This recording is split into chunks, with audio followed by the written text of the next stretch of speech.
JSSC ने Jharkhand matric स्तर संयुक्त प्रतियोगिता परीक्षा के लिए जारी की अधिसूचना। 400 से अधिक पदों पर नियुक्ति के लिए इच्छुक अभ्यर्थी 11 सितंबर से कर सकेंगे आवेदन। और राज्य भर में अगले 24 घंटे में बारिश की उम्मीद, 26 से मिलेगी थोड़ी राहत। संताल परगना के कई जिलों में अब भी अल्पवृष्टि से सुखाड़ की आशंका।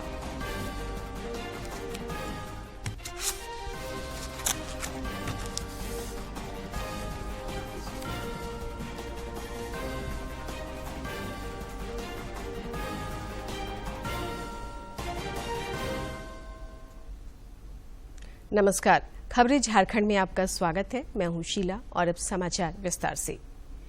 कल्याण विभाग अनुसूचित जाति, अनुसूचित जनजाति, पिछड़ा वर्ग और अल्पसंख्यक समुदाय के 5 प्रतिभाशाली बच्चों को हर वर्ष स्कॉलरशिप देकर उच्च शिक्षा के लिए विदेश भेजेगी।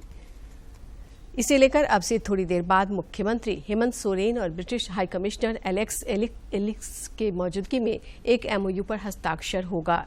इसके अंतर्गत प्रत्येक शैक्षणिक वर्ष में चयनित 5 युवाओं को पढ़ाई का समूचा खर्च राज्य सरकार एवं विदेश राष्ट्रमंडल और विकास कार्यालय ब्रिटिश उच्चायोग द्वारा संयुक्त रूप से उठाया जाएगा। वर्तमान में एमओयू 3 वर्ष के लिए होगा। देश में पहली बार किसी राज्य सरकार के साथ साझा पारदेशीय छात्रवृत्ति को लेकर एमओयू किया जा रहा है।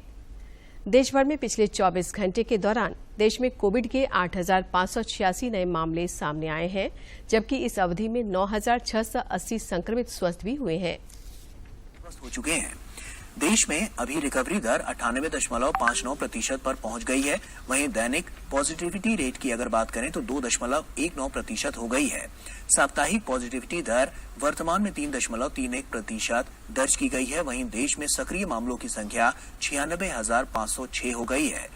पिछले 24 घंटों में 3,91,281 कोरोना के टेस्ट किए गए हैं। इधर झारखंड में भी कोरोना से जंग जारी है और पिछले 24 घंटे के दौरान अनेक कोरोना वीरों ने इस महामारी को शिकस्त दी। रांची में इस अवधि में 10 मरीजों की पुष्टि हुई, जबकि 11 मरीजों ने कोरोना को हराया। जिले में अब कोरोना के 42 एक्टिव केस शेष हैं। कोरोना के खिलाफ जारी जंग में देश में टीकाकरण अभियान तेज गति से जारी है। केंद्रीय स्वास्थ्य मंत्रालय के अनुसार देश में अब तक कुल 2 अरब 10 करोड़ 34 लाख से अधिक कोविड रोधी टीके लगाए जा चुके हैं। 1 करोड़ से अधिक टीकों की खुराकें दी जा चुकी हैं, जबकि केंद्र सरकार ने राज्यों और केंद्र शासित प्रदेशों को 200.11 करोड़ से ज्यादा कोरोना की वैक्सीन उपलब्ध कराई है और वर्तमान में राज्यों और केंद्र शासित प्रदेशों के पास 6.32 करोड़ से ज्यादा वैक्सीन उपलब्ध है। कोरोना काल में आयुष पद्धति काफी मददगार साबित हुई है। बात चाहे शरीर की इम्यूनिटी बढ़ाने की हो या फिर इलाज की, दोनों में ही काफी कारगर रहा है आयुष पद्धति। पेश है ये खास रिपोर्ट। पद्धति पर सदियों से भारत के लोगों का विश्वास रहा है। इसका सबूत हमने देखा कोरोना काल में। कोरोना वायरस से बचाने में शरीर की रोग प्रतिरोधक क्षमता का अहम योगदान होता है। यही वजह है कि आयुर्वेद और दूसरे पारंपरिक चिकित्सा पद्धति कोरोना की लड़ाई में एक कारगर हथियार साबित हुई। उस दौरान लोगों ने काढ़ा से लेकर हल्दी वाले दूध का सेवन खूब किया। आयुष चिकित्सा से हमें कोरोना में लड़ने से बहुत मदद मिली। कोरोना के दौरान हमने बहुत सारे जड़ी बूटियों का सेवन किया, जैसे में गिलोय, च्यवनप्राश, काढ़ा का सेवन किया, जिससे हमें कोरोना से लड़ने में बहुत मदद मिली। आयुष चिकित्सा कोरोना से लड़ने में काफी मददगार चिकित्सा साबित हो रही है। कोरोना के दौरान हमने आयुष चिकित्सा का लाभ उठाया। इसमें हमने च्यवनप्राश और तरह की जड़ी बूटियां जैसे गिलोय का सेवन किया, च्यवनप्राश का सेवन किया। इससे कोरोना से लड़ने में काफी मदद मिली। प्रधानमंत्री भी अपने मन की बात में पारंपरिक चिकित्सा पद्धति के फायदे के बारे में जिक्र करते हैं। आज दुनिया भर में पारंपरिक चिकित्सा पद्धति की मांग बढ़ी है। आयुर्वेद का सबसे बड़ा प्रमाण मिला है हमारे आयुष मंत्रालय की ओर से, जिसने कोविड काल में पूरे भारत को ऐसा निरोग किया है। इस तरह से डटकर आयुर्वेद से लोगों का इलाज किया, आयुर्वेद पद्धति से लोगों को संवारा, उनके जीवन को निखारा। पब्लिक हेल्थ के लिए ये बहुत कारगर है आयुष की समग्र पद्धति, और इसका एविडेंस भी किया, रिसर्च भी किया, और अभी मिनिस्ट्री ऑफ आयुष ने सभी राज्यों में जो मिनिस्ट्री की जो IMPCL है उसके माध्यम से हमने आयु रक्षा किट हर घर में पहुंचाने का एक प्रयास किया है। आयुर्वेद सहित दूसरे पारंपरिक चिकित्सा पद्धति कई गंभीर बीमारियों के इलाज में काफी कारगर है। आयुष पद्धति पर दिनों दिन रिसर्च में बढ़ोतरी हो रही है।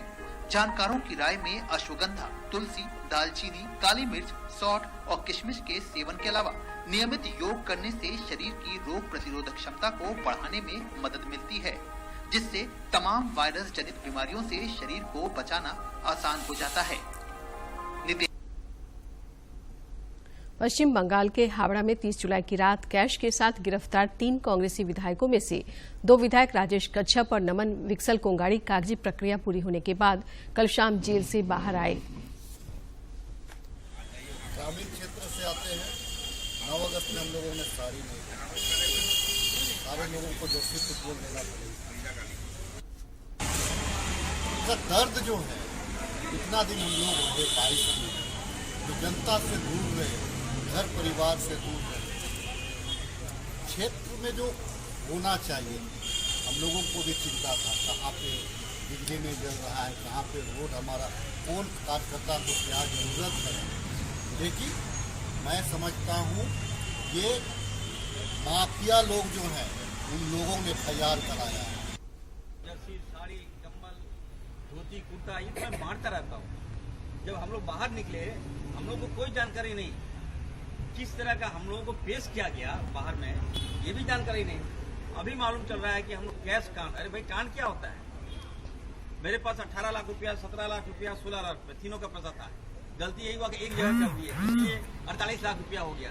तो कांड। पेयजल एवं स्वच्छता मंत्री सह चतरा जिला प्रभारी मिथिलेश ठाकुर आज जिला 20 सूत्री क्रियान्वयन समिति की बैठक कर रहे हैं। बैठक में सुखाड़ समेत जन कल्याणकारी योजनाओं की समीक्षा की जा रही है। इससे पहले श्री ठाकुर ने इटखोरी स्थित मां भद्रकाली मंदिर में पूजा अर्चना की और राज्य की खुशहाली की कामना की। मौके पर पत्रकारों से बातचीत में उन्होंने कहा कि बैठक में कल्याणकारी योजनाओं की समीक्षा करते हुए ये सुनिश्चित किया जाएगा कि इसका लाभ हर व्यक्ति को मिले।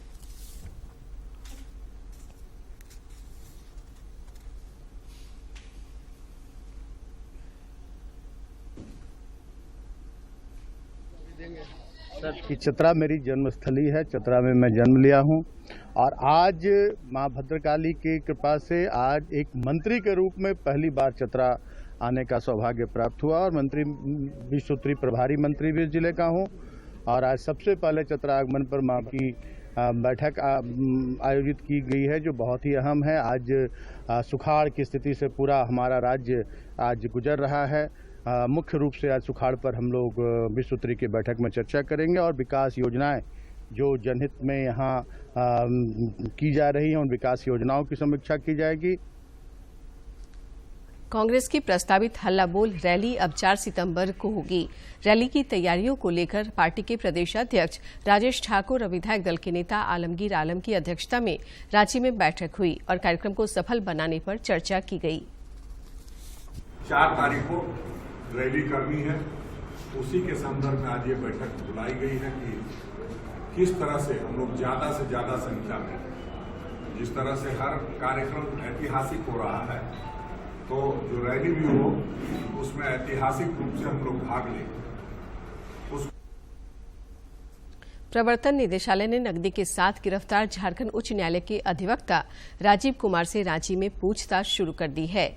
ईडी की टीम उनसे ये जानकारी लेने की कोशिश कर रही है कि कोलकाता के कारोबारी से ऐसी क्या बात हुई, कौन सी परिस्थिति आई कि अमित अग्रवाल का नाम एक जनहित याचिका से हटाना पड़ा। ईडी ने बंगाल में हेयर स्ट्रीट थाने में दर्ज शिकायत का भी हवाला दिया है, जिसमें अमित अग्रवाल ने आरोप लगाया है कि उनका नाम जनहित याचिका से हटाने के एवज में अधिवक्ता ने रुपये की मांग की थी। इस मामले में ईडी कोलकाता के सॉल्ट लेक के कारोबारी अमित अग्रवाल को भी जल्द समन कर सकती है ताकि राजीव कुमार के विरुद्ध लगाए गए आरोपों का सत्यापन हो सके। राज्य खाद्य आयोग के अध्यक्ष हिमांशु शेखर चौधरी और आयोग के सदस्य शबनम परवीन ने बोकारो जिले में लंबित परिवाद पत्रों की सुनवाई की। 2 दिवसीय दौरे के क्रम में वे आज पंचायत प्रतिनिधियों से संवाद कर रहे हैं। बाद में वे चास अनुमंडल स्थित सिटी कॉलेज में आयोजित जन सुनवाई कार्यक्रम में शामिल होंगे। बिजली नहीं तो पानी नहीं के मुद्दे पर बरकट्ठा विधायक अमित कुमार अग्रवाल और डीवीसी के बीच तकरार बढ़ती जा रही है। इस तकरार के कारण पानी की कमी से कोडरमा थर्मल पावर प्लांट में बिजली उत्पादन प्रभावित होने लगा है।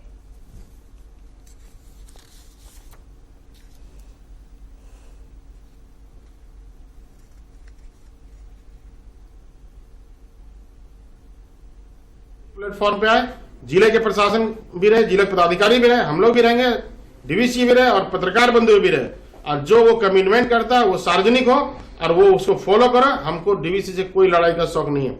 मुझे मालूम है ये राष्ट्रीय संपत्ति है, तो क्या राष्ट्रीय संपत्ति है तो उसका ये दायित्व नहीं है कि लोगों को इसका उपयोग मिले, बिजली का उपयोग जनता को मिले, इसका क्या दायित्व नहीं है?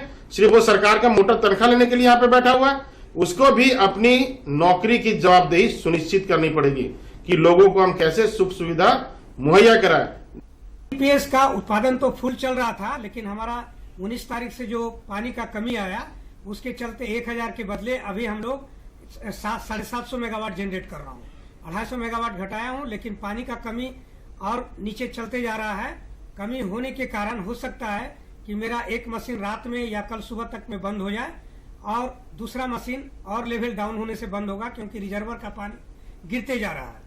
और मैं कोशिश कर रहा हूँ लोड गिरा करके मशीन को कुछ ज्यादा टाइम तक चला सकूं, क्योंकि जब एक बार हमारा मशीन बंद हो जाएगा तो उसको लाइट अप करने में, स्टार्ट करने में लाखों रुपए का तेल जलेगा और झारखंड गवर्नमेंट को बिजली भी नहीं दे पाएंगे। रांची पुलिस शहरी और ग्रामीण इलाकों में अपराध पर अंकुश लगाने को लेकर लगातार नजर बनाए हुए है तथा समय समय पर इसको लेकर कार्रवाई भी हो रही है। इसी क्रम में कल रांची पुलिस ने विभिन्न इलाकों से 3 अपराधियों को हथियार के साथ गिरफ्तार किया है। ये अपराधी दुकान में लूटपाट और पेट्रोल पंप में लूट का आरोपी हैं और उनमें से एक नक्सली संगठन पीएलएफआई का सदस्य भी है। खूंटी जिले के भांडरा स्थित चांडीडीह गांव में एक ही परिवार के 3 लोगों की कुदाल से काटकर हत्या कर दी गई है। हत्याकांड को अंजाम उनके ही एक रिश्तेदार ने दी है। इधर खूंटी के थाना प्रभारी कामेश्वर कुमार ने बताया कि आरोपी नशे की हालत में घटना को अंजाम दिया है। सूचना पर तीनों शवों को बरामद कर पोस्टमार्टम के लिए भेज दिया गया है और घटना में प्रयुक्त कुदाल को जब्त कर आगे की कार्रवाई की जा रही है। ये हेमंत पूर्ति करके है, लड़का है जो गजीगामा का रहने वाला है। वो अपने मामा के यहाँ आया हुआ था आपको ये भंडरा। तो रात में खाना पीना करने के बाद में वो सो गया था ये मृतक के साथ में, और पीने खाने क्रम में मतलब कि कुदाल से सोते वक्त ही मार दिया। ये है खाना उन्हें खाएगा, हाँ खाएंगे बोला। दरवाजा के अंदर में यही था और फिर बाहर नहीं निकलने को जा रहा था।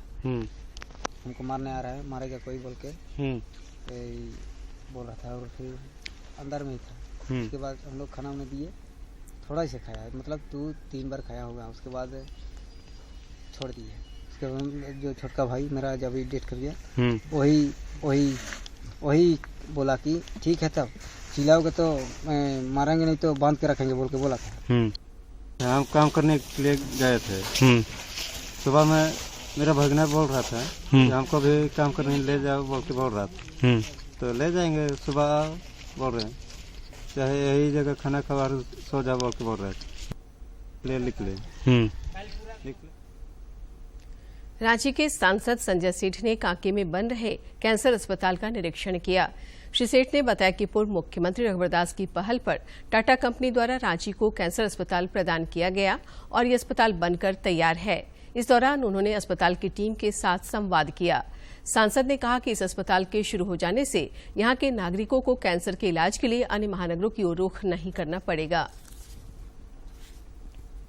चतरा जिले के राजपुर थाना क्षेत्र के कंदरी गांव में मामूली घरेलू विवाद में एक युवक ने फांसी लगाकर आत्महत्या कर ली। सूत्रों से मिली जानकारी के अनुसार दंपति के बीच किसी बात को लेकर कहासुनी हुई। इसके बाद युवक ने फांसी लगाकर आत्महत्या कर ली। घटना की जानकारी मिलते ही पुलिस दल बल के साथ घटनास्थल पर पहुंची और शव को पोस्टमार्टम के लिए सदर अस्पताल भेज दिया। झारखंड कर्मचारी चयन आयोग जेएसएससी ने झारखंड मैट्रिक स्तर संयुक्त प्रतियोगिता परीक्षा 2022 भर्ती के लिए अधिसूचना जारी कर दी है। इसके लिए योग्य और इच्छुक उम्मीदवारों से ऑनलाइन आवेदन मांगे गए हैं। 400 से अधिक पदों पर होने वाली भर्ती के लिए इच्छुक अभ्यर्थी झारखंड कर्मचारी चयन आयोग की आधिकारिक वेबसाइट पर जाकर 11 सितंबर से आवेदन कर सकते हैं। आयोग ने आवेदन की अंतिम तिथि 10 अक्टूबर निर्धारित की है।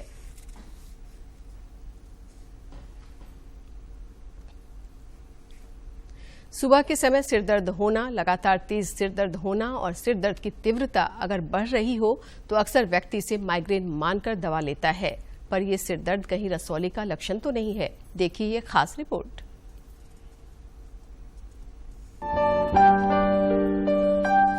मस्तिष्क की रसौली यानी ब्रेन ट्यूमर मस्तिष्क की कोशिकाओं में अनियंत्रित वृद्धि से उत्पन्न होती है। इसके लक्षण रसौली के आकार, उसकी स्थिति और वृद्धि की दर पर निर्भर करते हैं। ब्रेन ट्यूमर एक बीमारी नहीं है, ये एक अम्ब्रेला टर्म है जिसमें कई तरह के ब्रेन ट्यूमर्स हैं। ब्रेन ट्यूमर का सबसे इम्पोर्टेंट लक्षण है कि हेडेक, सर में दर्द। ये हर रोज धीरे धीरे बढ़ता जाता है। ये सवेरे 4 या 5 बजे तक होता है, जिसकी वजह से मरीज की नींद खुल जाती है। और जब सर दर्द बहुत ज्यादा हो जाता है तो इसके वजह से उल्टी होती है। उल्टी होते ही सर दर्द कुछ कम हो जाती है। हो सकता है कि आंखों में रोशनी भी कम हो जाए, हो सकता है हाथ में भी, पाँव में भी कमजोरी आए। हम एमआरआई के जरिए ब्रेन ट्यूमर को बहुत एक्यूरेटली डायग्नोसिस कर सकते हैं। उसके अलावा ब्रेन मैपिंग करके ये भी देख सकते हैं कि ब्रेन ट्यूमर ब्रेन के हिस्से में कहाँ पे है। ये अगर निकालेंगे तो बाकी हिस्से में कोई प्रॉब्लम होगा कि नहीं होगा, ये हम ब्रेन मैपिंग के जरिए पता कर सकते हैं। जरूरी है कि लक्षणों को नजरअंदाज न करें और विशेषज्ञ को तुरंत दिखाएं। सर्जरी भी बहुत कुछ बदल गया है। सर्जिकल टेक्निक्स जो है आजकल हम ऑपरेटिंग माइक्रोस्कोप से करते हैं। बहुत सारे यंत्र हैं जिसके जरिए ऑपरेशन करेंगे तो ऑपरेशन बिल्कुल सेफ हो जाता है, ब्लड लॉस भी कम हो जाता है और उसकी जो रिस्क है वो बिल्कुल कम हो जाती है। कुछ ट्यूमर्स जैसे कि बाकी हिस्सों में भी हो सकता है, कैंसर का होता है, जिसको हमें रेडियोथेरेपी या कीमोथेरेपी देने की जरूरत पड़ सकती है। ब्रेन ट्यूमर के लिए नॉन ऑपरेटिव टेक्निक्स भी आए हैं, जैसे कि रेडियो सर्जरी या गामा नाइफ बोलते हैं। ये कुछ तरह के ट्यूमर्स के लिए दे सकते हैं जो छोटे हैं, 2 सेंटीमीटर से छोटे हैं, तो इनमें ऑपरेशन करने की जरूरत नहीं है, हमें डायरेक्टली गामा नाइफ दे सकते हैं। इलाज की आधुनिक विधियों द्वारा रोगी को ठीक करना और उसका सामान्य जीवन जीना संभव है। किरण भारद्वाज, डीडी न्यूज। और हेरिटेज वॉक की आज की कड़ी में जानते हैं तंजामुल महल के बारे में।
दिव्यांगता, जिसे अक्सर हमारे समाज के लोगों के द्वारा अभिशाप माना जाता है, यही कारण है कि समाज में दिव्यांगों को लोग एक अलग भावना से देखते हैं।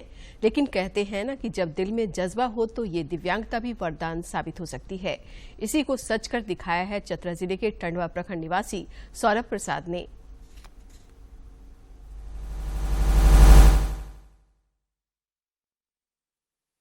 महज 11 साल की उम्र में आंखों की रोशनी चली गई, लेकिन सौरभ ने मेहनत और लगन से आज माइक्रोसॉफ्ट जैसी नामी सॉफ्टवेयर कंपनी में जॉब पाकर अपनी नेत्रहीनता के अभिशाप को वरदान में बदल डाला। बीटेक स्टूडेंट हूँ और प्रेजेंटली मैंने माइक्रोसॉफ्ट में इंटर्नशिप ख़त्म किया और उसके बाद मुझे प्री प्लेसमेंट ऑफर मिला वहाँ से। और आगे मैं और भी बहुत सीखने के लिए, कंट्रीब्यूट करने के लिए और टीचिंग के लिए और एक्सेसिबिलिटी डिज़ाइन के लिए काम करना चाहता हूँ। आने वाले टाइम में जितना ज़्यादा हो सके जो अपॉर्चुनिटी मुझे मिली है, इसका बेस्ट यूज़ करके अपने पोटेंशियल्स को आउटग्रो करना चाहता हूँ। जिस दिव्यांगता और नेत्रहीनता के कारण जो बचपन अथवा युवा से स्कूलिंग भी नहीं कर पाते, उन बच्चों अथवा युवाओं के लिए अपने आत्मविश्वास और प्रतिभा से लवरेज सौरभ आज प्रेरणा के स्रोत बन गए हैं। सौरभ ने अपने पिता की प्रेरणा से इस सफलता को हासिल की। ज़्यादा तो नहीं, लेकिन एक सही प्लेटफॉर्म दिलाने का प्रयास किया और सबसे ज़्यादा क्रेडिट तो मैं सौरभ को दूंगा कि सौरभ ने उन चीज़ों को अच्छी तरह से समझा और समय की कीमत को समझते हुए और अपने आप को डेवलप करने के दिशा में इन्होंने कोई कसर नहीं छोड़ा। सौरभ की मां बताती है कि बच्चे के ल्यूकोमा की बीमारी ने पूरे परिवार को झकझोर कर रख दिया था कि अब आखिर सौरभ के जीवन का पहिया कैसे चलेगा, लेकिन शायद सौरभ ने कुछ और ही ठाना था। इसी का परिणाम है कि आज सौरभ माइक्रोसॉफ्ट जैसी कंपनी में जॉब पाया है। से कौन देखेगा, क्या करेगा, बहुत चिंता होती थी, लेकिन जब ये धीरे धीरे आगे बढ़ते गया, बचपन से ही तेज है पढ़ने में।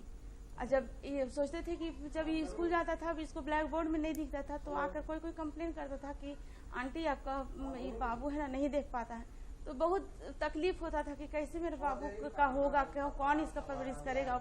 हम लोग जब तक है तब तक हम लोग कर दे रहे हैं। मेरा जो सपना था वो पूरा हो रहा है, क्योंकि अब इसके भविष्य को लेकर हमको चिंता नहीं है। कुछ न कुछ सौरभ उन युवाओं और माता पिता के लिए प्रेरणा स्रोत है जो अपनी दिव्यांगता को अभिशाप मानकर अस्थिर पड़ जाते हैं। सौरभ की सफलता से उन्हें सीख लेनी चाहिए कि अगर हौसले बुलंद हो तो दिव्यांगता और नेत्रहीनता आपके सफलते के रास्ते का रोड़ा कभी नहीं बन सकते। चतरा से अशोक तुलसियान की रिपोर्ट। मिट्टी की उर्वरा शक्ति को बनाए रखने और स्वास्थ्य के प्रति जागरूकता के साथ ही अब जैविक खेती का ग्राफ भी बढ़ने लगा है। जमशेदपुर में भी अब लोग रासायनिक खाद की जगह जैविक खाद से उपजे सब्जी और फल खाना ज्यादा पसंद कर रहे हैं। यही कारण है कि अब जैविक खेती करने वाले किसानों को प्रोत्साहन भी मिला है। जमशेदपुर के बेड़ो गांव में जैविक खेती करने वाली सुकुरमनी सोय।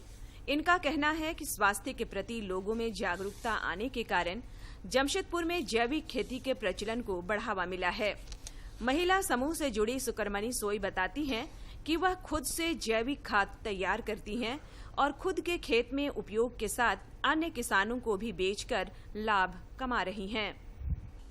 कंपोस्ट का हम लोग ने जो बनाया, जो 1 महीना पुराना गोबर को हम लोग यहाँ डाले और इस गोबर में हम लोग लाल किचुआ को डाले हैं। अच्छा। तो वो लोग खाते जाएंगे और इधर छोड़ते जाएंगे तो उधर वर्मी खाद बनते जाएंगे। नहीं, हम लोग जो अभी खेती करते हैं, हम लोग खेती में भी लगाते हैं और जो बागवानी करते हैं बागवानी में भी लगाते हैं। और हमारे समूह में और जो दूसरा समूह जो लोग नहीं बनाया है वो लोग अगर मांगता है तो हम लोग देते हैं। पूर्वी सिंहभूम के जिला उद्यान पदाधिकारी मिथिलेश कालिंदी का कहना है कि रासायनिक उर्वरक की जगह जैविक खाद का उपयोग किए जाने से मिट्टी की गुणवत्ता में भी सुधार हो रहा है। जो भी उत्पाद है वर्मी कंपोस्ट के रूप में या वर्मी वास्ट के रूप में। प्रधानमंत्री नरेंद्र मोदी ने इस महीने की 28 तारीख को आकाशवाणी से प्रसारित होने वाले मन की बात कार्यक्रम के लिए लोगों के सुझाव मांगे हैं। रेडियो पर मासिक कार्यक्रम मन की बात की ये 92वीं कड़ी होगी। मन की बात है जन जन की, संघर्षों के कुछ किस्से, कहानी कुछ सफलताओं की, अनकही विरासत की, उम्मीदें नए भारत की। महीने के आखिरी रविवार का रहता है इंतजार मलयाचल के आंचल से विंध्याचल के आंगन तक, ब्रह्मपुत्र के घाट से हिमालय के विस्तार तक होती है मन की बात प्रधानमंत्री के साथ। तो सुनिए इस महीने 28 अगस्त सुबह 11 बजे मन की बात आकाशवाणी और दूरदर्शन के सभी चैनलों पर। मन की बात के प्रादेशिक भाषाओं में अनुवाद का पुनः प्रसारण आप सुन सकते हैं रात 8 बजे आकाशवाणी और दूरदर्शन के सभी प्रादेशिक चैनलों पर। तो सुनिए इस महीने 28 अगस्त सुबह 11 बजे मन की बात। कोरोना की वजह से धनबाद भुवनेश्वर गरीब रथ के बंद होने के करीब 28 महीने बाद आज से फिर दोनों स्टेशनों के बीच विशेष ट्रेन शुरू हो रही है। भुवनेश्वर धनबाद स्पेशल ट्रेन रात 8:25 पर भुवनेश्वर से खुलेगी और दिन के 10:55 पर धनबाद पहुंचेगी। वापसी में ये ट्रेन शाम 4 बजे धनबाद से रवाना होगी और सवेरे 7:45 बजे भुवनेश्वर पहुंचेगी। झारखंड चेंबर के कार्यकारिणी के 21 सदस्यों और 6 क्षेत्रीय उपाध्यक्षों के चुनाव के लिए नामांकन प्रक्रिया 27 अगस्त से शुरू होगी। इसके लिए चेंबर सदस्य 27 से 30 अगस्त को शाम 4 बजे तक चेंबर भवन में नामांकन पत्र दाखिल कर सकते हैं। चुनाव समिति के चेयरमैन ललित केडिया ने बताया कि नाम वापसी की आखिरी तारीख 2 सितंबर को शाम 4 बजे तक है। उन्होंने बताया कि चेंबर की वार्षिक आम सभा 10 सितंबर को आयोजित की जाएगी।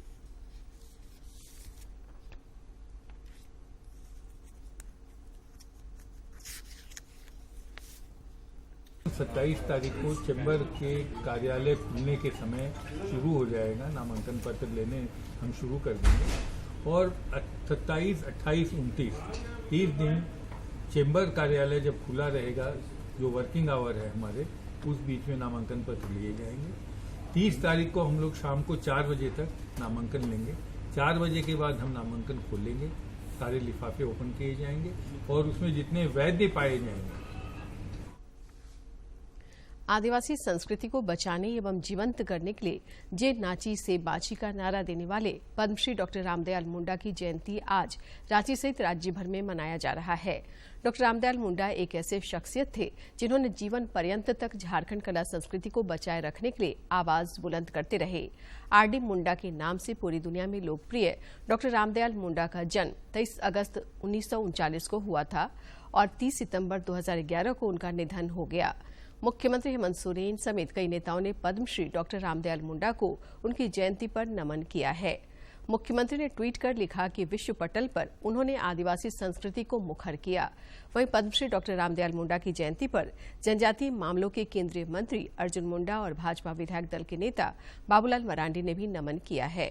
उन्होंने अपने ट्वीट संदेश में कहा कि प्रसिद्ध साहित्यकार पद्मश्री डॉक्टर रामदयाल मुंडा की जयंती पर कोटि कोटि नमन। राजधानी रांची सहित राज्य के कई हिस्सों में कल अच्छी बारिश की संभावना जताई गई है। रांची स्थित भारतीय मौसम विज्ञान विभाग के प्रभारी अभिषेक आनंद ने बताया कि मानसून का टर्फ राज्य के पश्चिमी इलाके से गुजर रहा है। इस कारण आज भी कई स्थानों पर बारिश होगी और कल पूरे राज्य में बारिश होगी। उन्होंने बताया कि 26 अगस्त से थोड़ी राहत मिल सकती है। वहीं गढ़वा और संताल परगना के कई जिलों में अभी अल्पवृष्टि के कारण सुखाड़ की आशंका जताई जा रही है। जमशेदपुर में पिछले कई जिलों में हो रही बारिश के कारण शहर के निचले क्षेत्र में आई बाढ़ से टाटा स्टील जूलॉजिकल पार्क भी प्रभावित हुआ है। बाढ़ के पानी में फंसकर एक नर तेंदुआ की मौत हो गई। इस संबंध में जिला वन पदाधिकारी ममता प्रियदर्शी ने बताया कि मामले में स्पष्टीकरण मांगा गया है।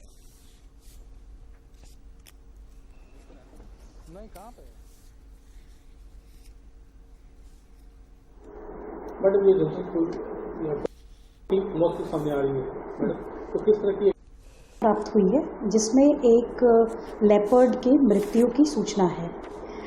ये डेथ उनके लेटर के हिसाब से सैटरडे के रात में हुई है। इसमें उन्होंने बताया है कि बाढ़ के पानी का अधिक बढ़ जाने से वहाँ पे अंत में मुख्य समाचार एक बार फिर। शिवलिंग मारंग बोर्ड के छात्रवृत्ति योजना के लिए झारखंड सरकार करेगी MOU। ST, SC, पिछड़ा वर्ग और अल्पसंख्यक समुदाय के 5 युवाओं को उच्च शिक्षा के लिए भेजेगी विदेश।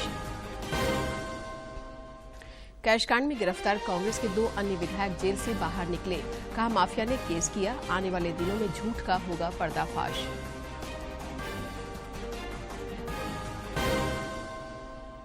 JSSC ने झारखंड मैट्रिक स्तर संयुक्त प्रतियोगिता परीक्षा के लिए जारी की अधिसूचना। 400 से अधिक पदों पर नियुक्ति के लिए इच्छुक अभ्यर्थी 11 सितंबर से कर सकेंगे आवेदन। और राज्य भर में अगले 24 घंटे में बारिश की उम्मीद, 26 से मिलेगी थोड़ी राहत। संताल परगना के कई जिलों में अभी अल्पवृष्टि से सुखाड़ की आशंका।